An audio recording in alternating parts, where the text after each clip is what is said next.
And thank you again for setting this up. It is definitely a team effort, but you are you've done yeoman's effort in working this and our weekly drumbeat. And for everybody out there, thank you for joining us again.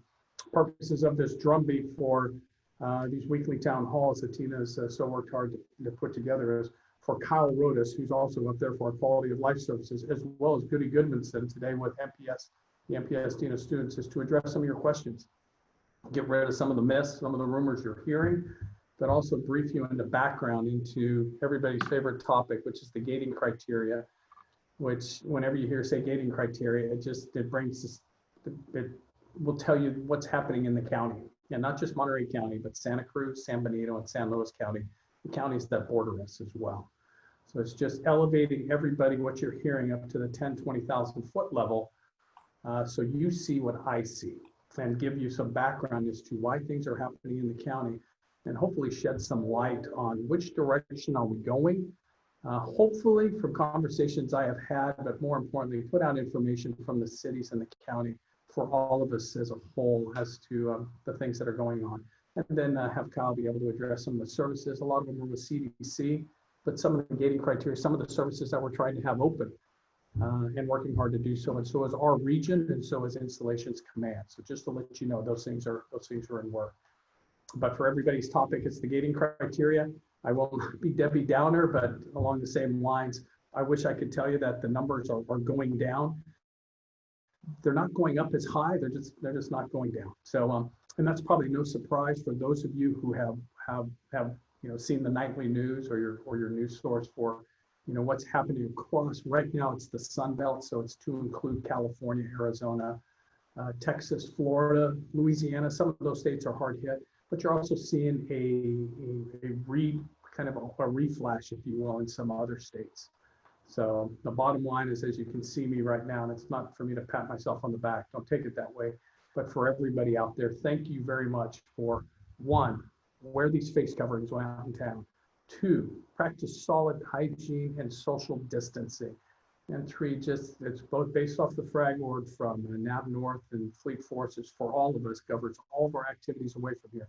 Thank you for abiding by that as we look to team up and arrest what's happening with this COVID crisis and hopefully get on the backside of it, which I hope to see signs of that soon. But right now in the county, it looked like we were coming down for our incidence rates at 140. Over the weekend, we went to about 120. And then last night, we went back up a big number and it got back into the 14, 15% range. Don't hang on numbers or positivity. You're looking at, and that's happened for both Santa Cruz, San Benito County, not as much. San Luis has gone up some. So that's happening for all the counties. And that's consistent across California. So it's not just Monterey. So it's not to spin it negative. I will spin it back positive. There have been some positive signs. One, the 3 T's, test, trace, and treat. The ICUs for both CHOMP has seen an increase, but it's still less than a quarter.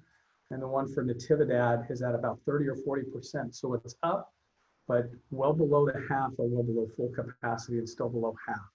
We hope those stay there because that's our ability to treat.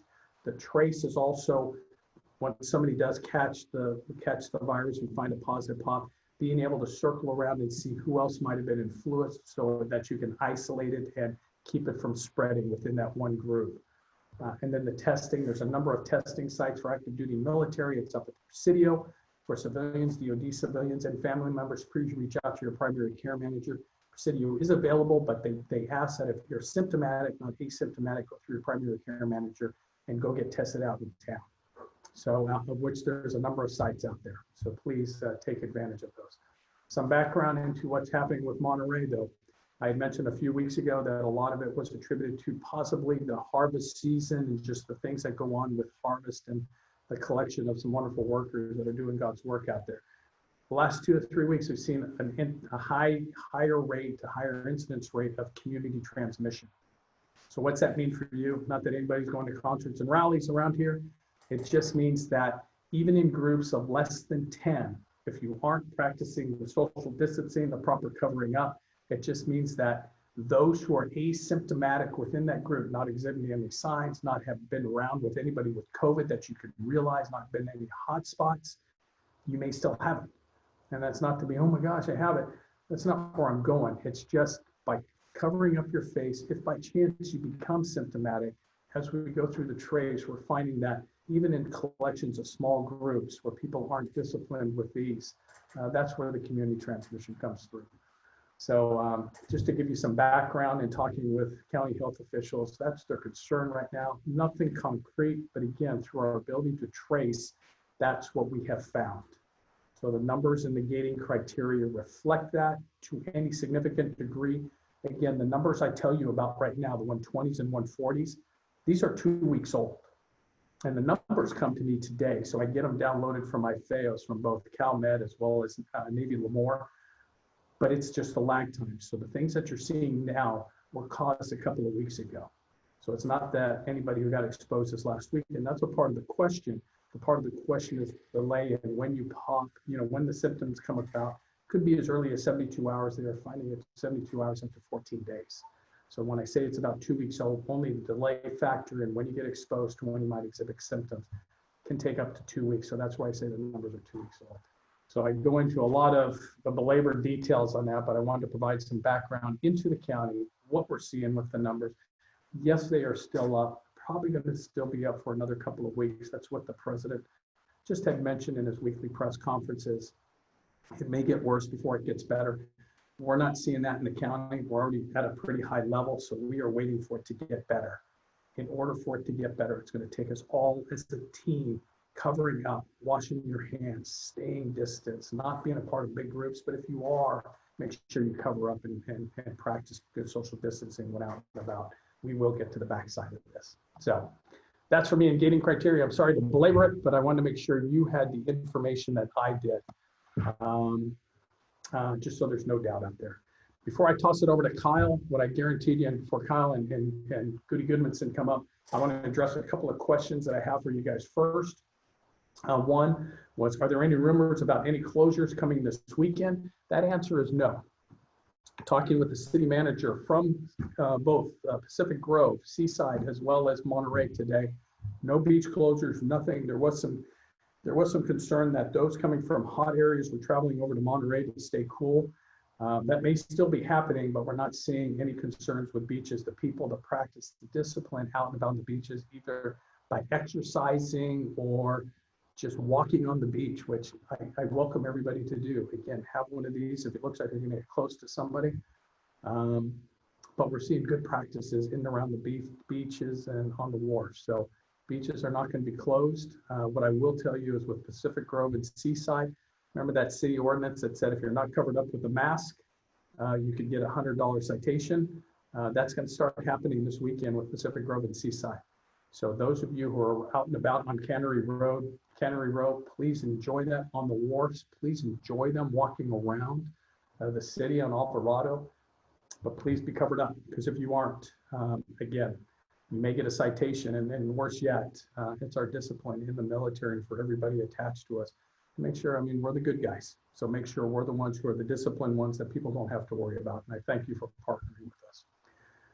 My first question, other than that, my second question, is anything to be done to put pressure on the Monterey School District to open up? A large number of DoD children attend these schools. Our children are now going to receive a diluted education and are going to fall behind. Is there anything on base, MPS, or the base or DLI can do to influence the school system to open up for in-classroom instruction? No one faces more pressure than Dr. P.K. Diffenbaugh at opening up the schools. So again, through your news sources, this isn't just a Monterey issue. This is for everybody, not just in California, but across the nation. Nobody wants to go to school, have the kids back in school more than the school district. They're not being lazy. They're not trying to save money. They're not doing it because they want to. They do it because they have to. And the have to is, with all the numbers I just talked with the spread, the COVID spread, it is not isolated to certain groups. It's across the board, from children to the elderly and the most vulnerable. So just realize no one has put more pressure. One, we don't have the authority to pressure the school system. It's a county and statewide initiative on that. But just to let you know, my talks with P.K. Diffenbaugh, Dr. Diffenbaugh, as well as the other principals and the superintendent of schools, No one feels more pressure than them. If they can open it up as soon as they can, they will. They just have to keep these schools closed and go through the distance learning. Let's think of the positive aspect, the ways they're going to get this done, the measures they're taking to make sure your kids don't suffer as a result of schooling are, they should be congratulated for that. Much like MPS is doing a great job in their distance learning, as are every school, high school, grammar school, and college throughout the state. So nobody feels more pressure than them. So no, nobody's going to pressure on this side. One, I don't have any authority, but two, I welcome and partner with them in trying to be a part of the solution, and keeping the schools closed is part of the solution to arrest this virus and the spread of it. But as soon as they can open it, I know they will.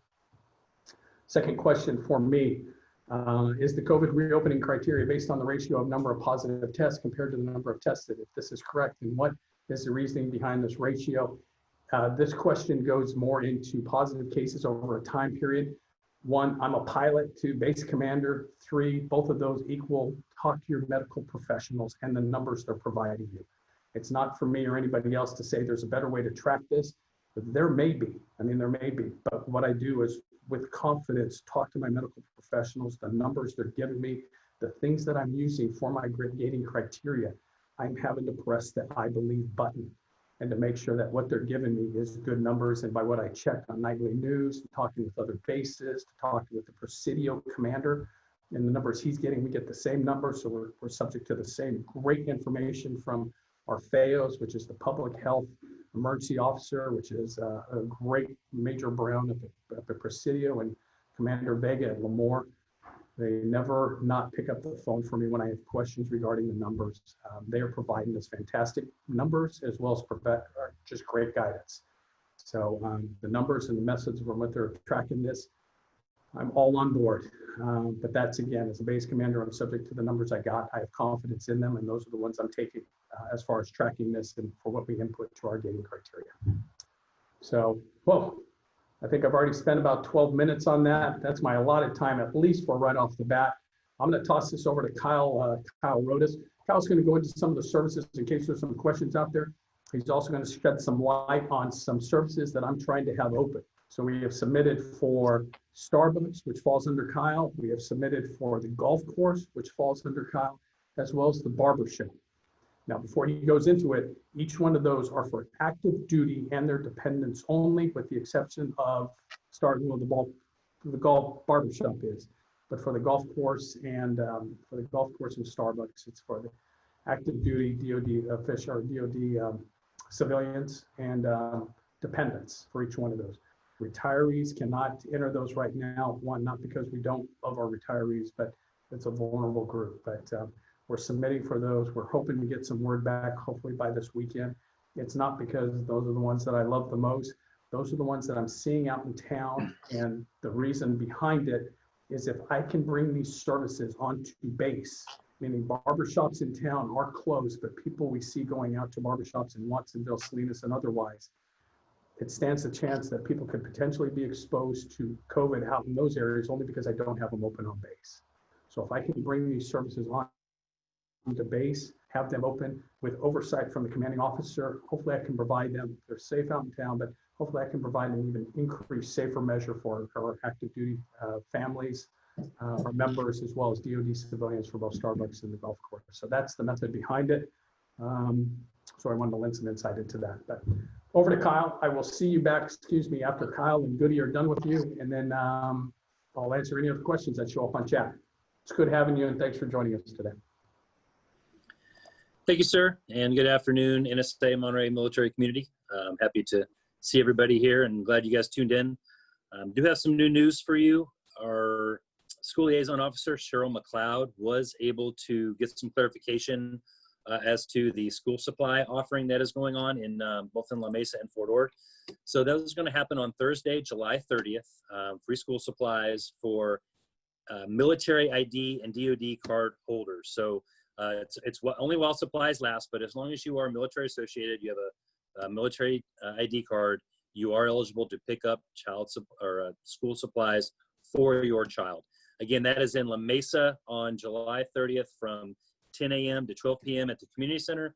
And then it's out at the Stillwell Community Center in Fort Ord from 3 p.m. to 5 p.m. So write down that date. Make sure on July 30th, you make the effort to swing by And getting school supplies this year seems to be even more important than in past years, because I know the majority of you are going to be setting up a learning space within your house to do distance learning with your children. So it's a great resource, great opportunity for you to get some information as well as some supplies for when distance learning does resume on August 6th for MPUSD and some other school districts in the local area. The skipper talked a little bit about decoupling, and I want to readdress that. Decoupling is an effort by CNIC, which is our headquarters. Previously, in order to open any facility, we had to, the intent to reopen it had to be briefed not only through our region up to CNIC, and the CNIC had to brief Fleet Forces for approval, and that was a very difficult and long process. Luckily, Fleet Forces has delegated that back down to the CNIC level. So currently, if a local commanding officer in their area, they can meet certain on-base grading criteria, they can propose to decouple some services at their installation to the region admiral, and if the region admiral concurs, she will brief CNIC on that, and then CNIC has the ability to approve or disapprove that reopening. So again, decoupling is to reopen anything that is not currently open. So if services are currently open but reduced, they don't play into the decoupling conversation. So things like CDC and CYP, those can't be decoupled because they're already open. CNIC dictates the amount that we can open, how open we can be in those services, which is currently already set. So if you're already getting daycare, you know that you're eligible. Same with school age care. Those could not be decoupled because they are already open. They're just restricted by CNIC. So the services that can be decoupled here in Monterey are things like the fitness center or the golf course or some of the food outlets that we have. And at this point, what we feel comfortable with here, talking with the FAOs, the public health emergency officers, as well as Captain Wiley, we did push forth this week to reopen in the N9 realm the golf course as well as Starbucks. So what does that mean to you in the community? If you have access to the base, if you can come onto the base and go to the Starbucks, you have the ability for takeout only to utilize that Starbucks should we get approval to open. Again, that we don't know how long that approval process is going to take, but I can tell you it has been pushed up. So we hope to hear back hopefully within the next week. And then for the golf course, we also pushed up to reopen the golf course. It's an outdoor activity. Socially distance can be pretty easy. But for access to the golf course, that is only for active duty, their dependents, as well as DoD civilians. So it will be a little bit limited to what we currently have. General public, retirees, and so forth won't be able to have access to the golf course. But at least the golf course will be open for at least a portion of our population and able to use those services. So those are the updates that I have in terms of quality of life, things that are going on. I'm going to hand it back over to the skipper. I'm not sure that if Goody is here yet to talk about some MPS specific. Oh, I see Goody is there. Captain, do you have something you want to say before we hand it over to Goody? And the only other thing before we turn it over to the Dean of Students is with regards to the barber shop. So much like Kyle had mentioned with Starbucks, for the barber shop to use it, much like the exchange. 1, you got to have a face covering. 2, you got to make a reservation, so make an appointment. 3, if you don't go down, it's not that you're going to be turned away, but you're going to have to wait outside. So this is to isolate the number of people in the barber shop. What we are doing is limiting the number of people. So it's 2 barbers, 1 receptionist to take down the numbers. The smocks, you're going to have to remain covered like this during the barber while you're getting your haircut. The smocks, the aprons, everything get changed either after your haircut, and the aprons for the barbers are getting changed every day. In addition to anesthetizing the seat and everything, wiping everything down in between each haircut. So taking what the Presidio has done, amplifying that up, taking that up another measure with regards to smocks, and then kind of being very consistent what we're seeing across the Navy and Marine Corps and Army we're going to be doing here. Cool. Okay, and just to reiterate again, we are going to answer questions in the chat following when Goody's going to answer a few things. And then we are going to address questions in the chat. So if you have questions regarding services, base access, those kind of things, please put them in the chat now, and we will hit those here shortly. But for now, I'm going to hand it over to Goody, who's going to cover some MPS-specific questions that have come in. So I'll start actually by answering one of the questions in the chat that is relevant and timely. We have executed a deliberate planning exercise for each of the two previous quarters, and we've just concluded that planning event or planning exercise for the fall quarter as well. And the question I'm answering is, what's the COA if the numbers do not go down? Is there a date? Are we going to wait for a vaccine? And the answer is, we will look at all of the factors for each of the quarters and make a determination based on the environment, based on the trends, based on guidance from DoD, Fleet Forces, NAV North, et cetera, and make a determination about the best method to deliver the mission in the following quarter. So just earlier this week, we briefed President Rondeau, and next quarter will look very much like this quarter, where distance learning will be the rule. As many of you know, we have made some exceptions for some classes to happen on campus, some lab work to happen on campus, some classified research and some classified classes to happen on campus in person within our classified spaces. So that trend will continue next quarter. I expect to hear from faculty that have a plan and a good, safe method to bring students back on board campus in very limited numbers next quarter. So for next quarter, expect continued distance learning, continued limited exceptions to returning to campus, and then we'll reevaluate next quarter to see where we are. We will not set a specific date in the future where we will declare an all free, and we're also not waiting for vaccines. We'll evaluate the conditions in the environment prior to the start of each quarter. I've got a couple other questions here that I'll go through. First one is, when are NPS military and civilian employees going to stop working remotely? Given that social distancing is easily attainable on such a large open campus, what is stopping them from working at NPS? It's becoming more difficult to get things done with nobody at work. Response times have become slower, and I heard graduate diplomas are now delayed another 2 to 3 months due to working remotely. So for this quarter, we remained in a mandatory telework posture. And again, that's based on the conditions locally. Directors and deans do have the ability to seek a waiver to that policy. So if you've got somebody that needs to come on campus and conduct some definable work and can do it in a way that prevents large groups from gathering, can do it in a way that supports distancing, we are supporting some of those requests. But again, that goes through your deans and your directors to come back to campus. And another question I've got, why are other active duty Navy commands able to resume training and operations, but NPS is not, cannot? So we are working to gradually reopen in a phased manner, consistent with federal and DoD guidance and orders. California, as you know, because you're all maintaining awareness and staying up with current events, we're one of the states experiencing a resurgence of COVID-19 cases. And that's still affecting our ability to fully come back to work. So I hope that helps answer some of the questions, and I'll stand by if more come in for NPS or for the Dean of Students specifically. Cool. Thanks, Dean of Students. I will grab it back from you for a question, and then I'll hand it over to Kyle to see if he has a couple of these. One, and I could probably couple with Goody on this one. Please address the mask policy requirement on La Mesa and or military housing.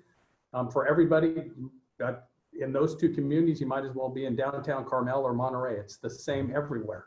So if you are out and about, and this is walking or exercising, like we said, nobody's keeping you from doing that, have one of these available.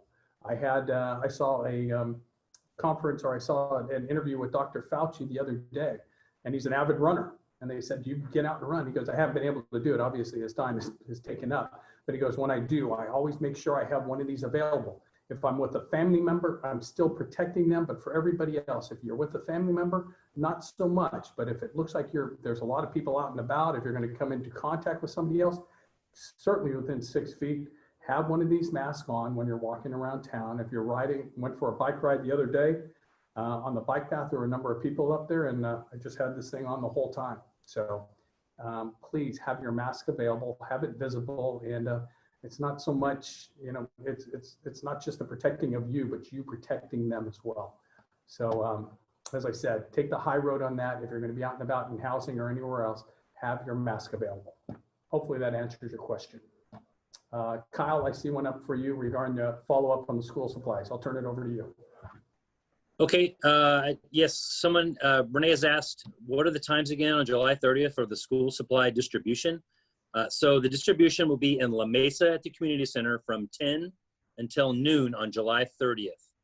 That is a Thursday. And then it'll be again out in Fort Ord at the Stillwell Community Center from 3 p.m. to 5 p.m. So those are the times for the stop in and get the school supplies. Another question I see up here from Clay. Since the golf course remains closed, can we access the course to walk or meet with students? Unfortunately, we can't do that. That is a secured area. It's under a digital lock. In order to get in, we have RV storage out there. We have an RV park with tenants out there. So the only access is currently while we're closed. That's not a staffed gate. There's MPS labs out there. So that place is always secured when we're not operating the golf course. So as long as the golf course remains closed, we aren't able to open that gate for regular use. So I would encourage you, if you wanted to do that, walk around the lake here at Del Monte, walk around the grounds. There is a very few people here on the installation, so you can easily social distance out amongst the grounds here at NSA Monterey. All right. You know, and the good news on that, I'll steal back from Kyle for a bit. And also, we're still doing work at the golf course.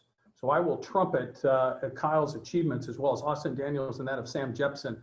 We are adding, I think I'm gonna put us out to 7,000 yards, but I think we're almost 6,000 yards. So we have done, if not over, and it's a par 70 now. So the work that Austin has done with his crew to lengthening some holes, we are using up every space on that golf course. So to answer more into that question, the reason we can't is because a lot of that work is being done. You probably have seen Kylan out there walking the course just to keep up on the progress and the great work that's doing. When it is opened, you avid golfers who know Monterey Pines are going to be very, very pleased with some new tee boxes, lengthening of tee boxes, and the condition of that golf course. I don't think Augusta National is in as good a shape right now. So nice job by you and your crew, Kyle. Back to you. Yes, sir, of course. To elaborate a little more, we've added about 30 trees out there. Austin and his crew created a handful of more bunkers. Like the skipper said, we've added about 6 tees and extended the golf course almost to 6,000 yards. So it is a par 70 now. So I think when we do finally get to open up, at least limited initially, and then to everyone else, I think everyone will be really pleased with Monterey Pines Golf Course.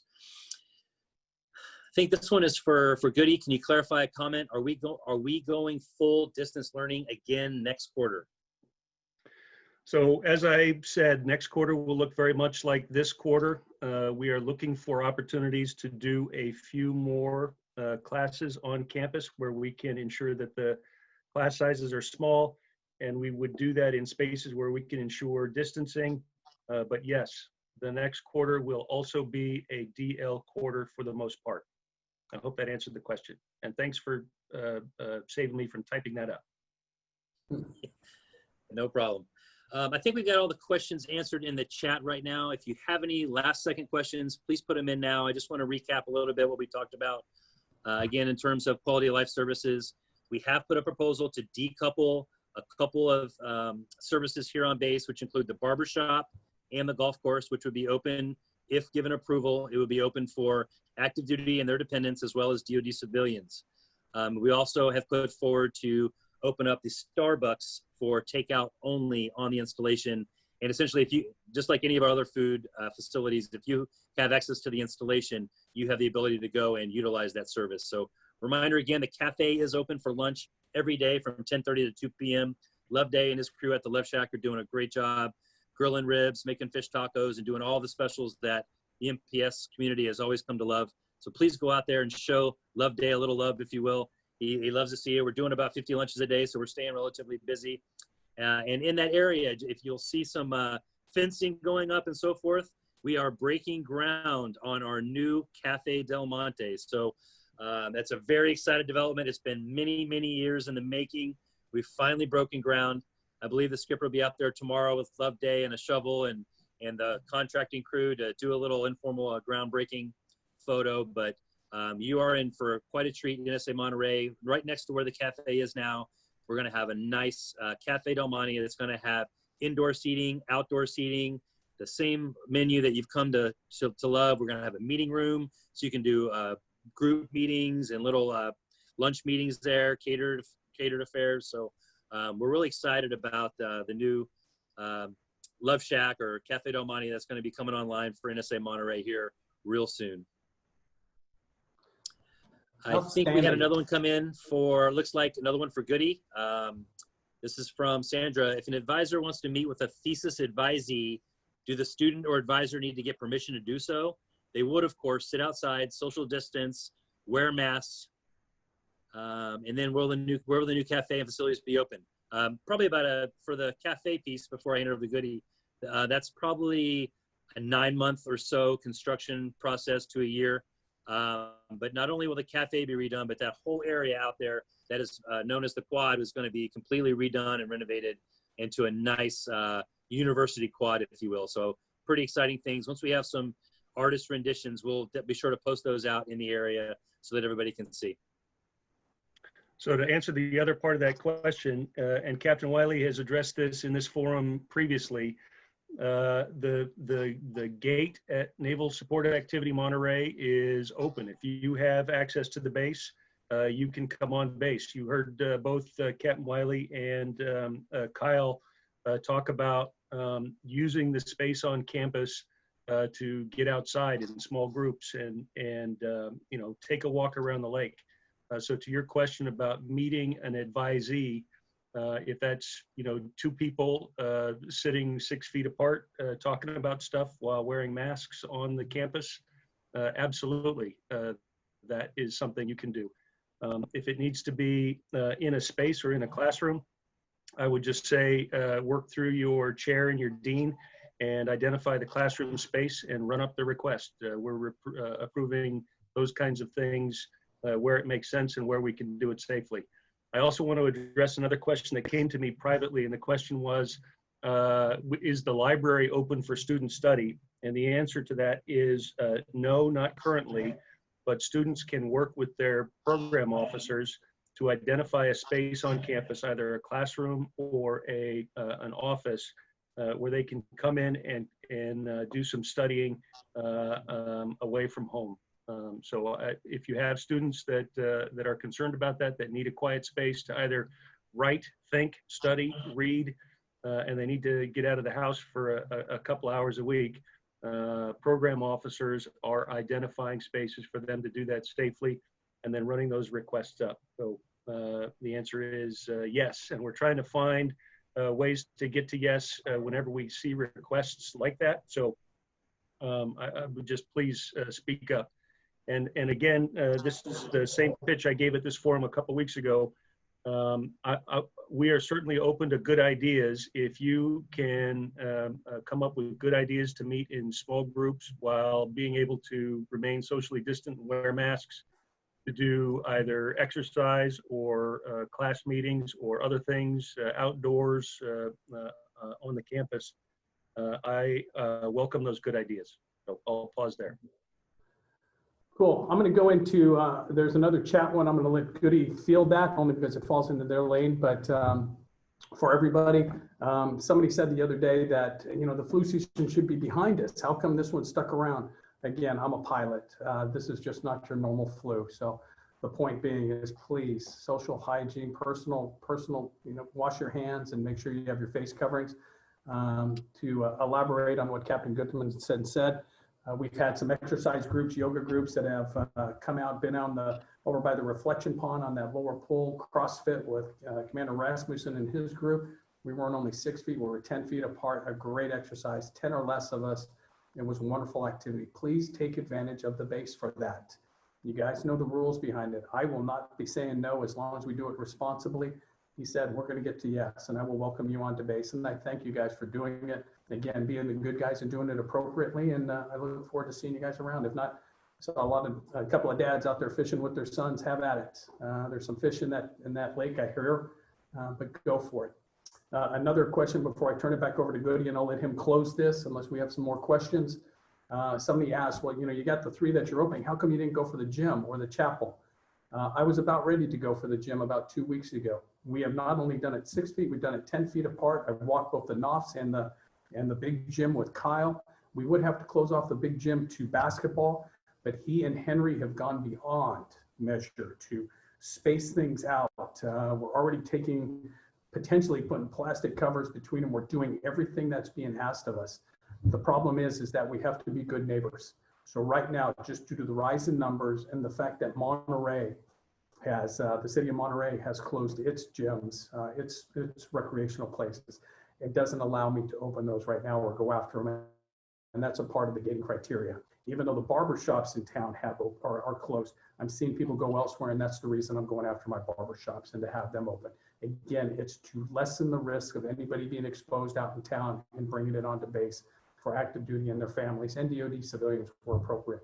So that's why I haven't gone for gyms. I guarantee you, as soon as Monterey opens up and I have the numbers for it, I'm going to go back for the gym. I put out something to have our chapel opened. Our great Commander Geromo, great chaplain, and Father Dom, we had such an overwhelming reply that I would have too many people. It would overcome us. I would have more than 10 people, and that's not being consistent with the measures out there.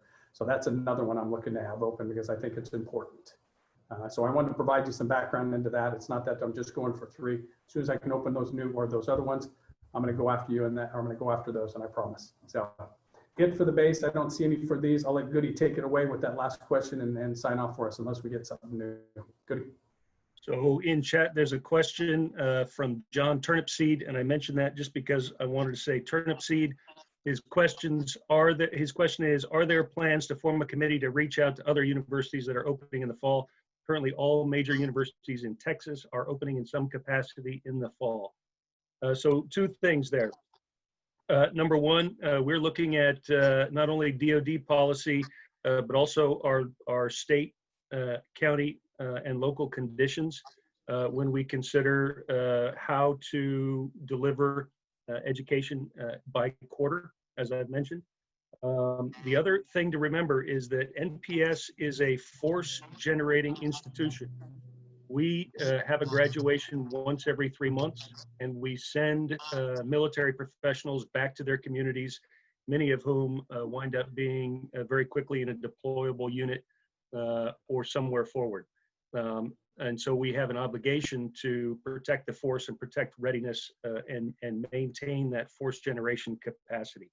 So we have a slightly different consideration at our postgraduate school than some other universities do as well. But yes, the committee that we have generating courses of action for each quarter does look at what other universities have done.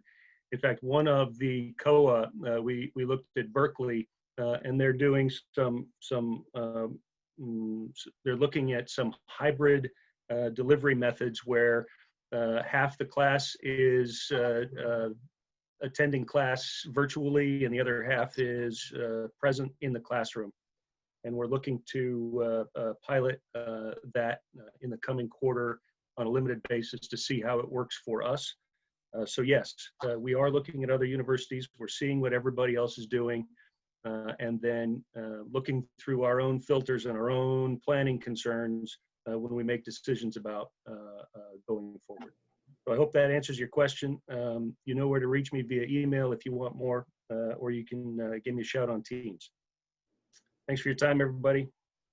Thank you, Dean of Students. Tina, thank you for all you've done in helping to set this up, and Kyle for your great words. Everybody else will be here next Friday or next Wednesday at 1500 to answer your questions. For everybody who submitted questions prior, good on you. We divide them up between the 3 of us, 4 of us at Pancho Barnes can meet with us to make sure that we answer them appropriately and sufficiently to your guys, well, to answer the question. So thank you, everybody. We look forward to seeing you next week at 1500.